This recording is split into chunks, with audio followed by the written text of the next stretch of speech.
Assalamualaikum warahmatullahi wabarakatuh. Halo penonton para mas-masku semuanya. Perkenalkan, namaku Bila Belvina, biasa dipanggil Bina. Aku ingin berbagi kisah kepada kalian mas-mas semuanya tentang kehidupan akhir asmaraku. Jadi untuk itu selamat mendengarkan ya mas-mas semua.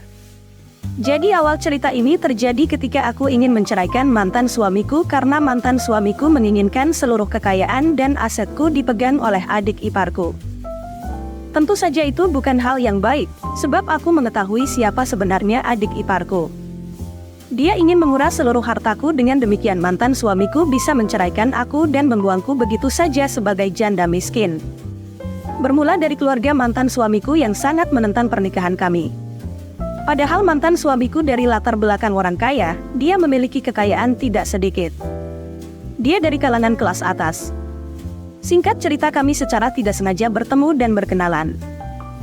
Saat itu aku berada di salah satu kafe mewah yang ada di Jakarta. Dia merupakan manajer yang bekerja di kafe itu.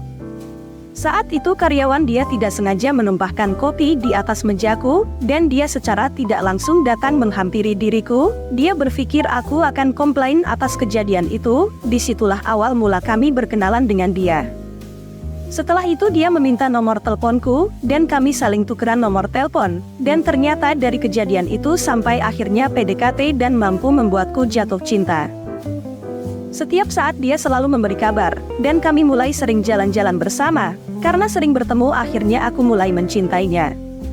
Setelah beberapa bulan bersama, dia pun akhirnya mulai menyatakan cinta kepada aku dan meminangku. Dia juga mengatakan bahwa dia dari kalangan orang kota. Dia pasti akan mampu menafkahi aku, tetapi mengingat latar belakangku sebagai anak pengusaha sukses, aku juga tidak mau membiarkan dia berusaha sendirian dalam mencari ekonomi untuk keluarga kami kelak. Sebenarnya aku tidak pernah mempermasalahkan hal itu jika dia ingin berusaha untukku, aku hanya ingin dia tulus dan mencintai aku apa adanya. Akhirnya aku menerima lamarannya. Tahun 2018 kami menikah, kehidupanku sangat bahagia, dan aku semakin yakin bahwa mantan suamiku sangat mencintaiku. Lihat dari bagaimana dia memperlakukan dan menghormatiku. Di pertengahan tahun, mantan suamiku meminta izin kepadaku, untuk agar ibu dan adiknya tinggal di rumahku. Tentu saja aku mempersilahkannya, mengingat beliau juga orang tuaku dan telah menjadi bagian dari keluargaku. Akhirnya mantan ibu mertuaku dan adik mantan suamiku tinggal dan menetap di rumahku. Selama mereka tinggal, awalnya aku merasa tidak ada yang aneh dari mereka semua. Semuanya terlihat baik-baik saja, yang di awal mereka sangat menentang, tetapi saat itu semuanya terlihat baik dan menyenangkan. Setahun sudah berlalu, tiba-tiba mantan suamiku meminta aku untuk resign dari pekerjaanku, alasannya karena dia menginginkan anak dariku. Di saat itu aku masih berpikir mantan suamiku memang menginginkan anak dan dia tidak mau aku terlalu kecapean mengingat pekerjaanku yang sangat padat. Tanpa sengaja di malam harinya ketika aku ingin memutuskan untuk berhenti dari pekerjaanku, aku mendengar perbincangan mantan suamiku, ibunya dan adiknya. Mereka membicarakan bahwa mantan suamiku harus mampu merebut hatiku, agar menyerahkan seluruh aset dan kekayaanku atas namanya dan membiarkan aku agar jatuh miskin dibuang olehnya. Betapa terkejutnya aku. Ternyata selama ini aku pikir mantan suamiku benar-benar mencintaiku, ternyata dia hanya menginginkan hartaku, dan di malam itu juga aku memutuskan menceraikan dia. Melalui video ini aku ingin memberitahukan kepada lelaki yang masih sendiri. Melalui video ini aku ingin memberitahukan kepada lelaki yang masih sendiri.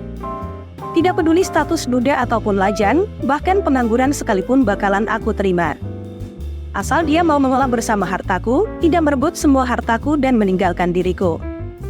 Karena aku ingin kita membangun dan mengelola harta bersama untuk masa depan keluarga dan anak-anak kita kelak.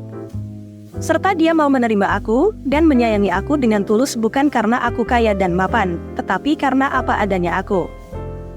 Jika kalian berniat ingin mengenalku lebih jauh lagi, kalian bisa berkomentar di video ini agar kita bisa saling mengenal. Sebelum itu, kalian boleh subscribe, like dan komen dulu video ini ya. Terima kasih untuk mas-mas semuanya karena sudah mendengarkan kisah sedihku sampai selesai. Makasih karena sudah mendengarkan kisah sedihku sampai selesai. Siapapun kamu, semoga kita berjodoh dan bisa membangun rumah tangga yang sakinah dan warohmah. Bahagia selalu.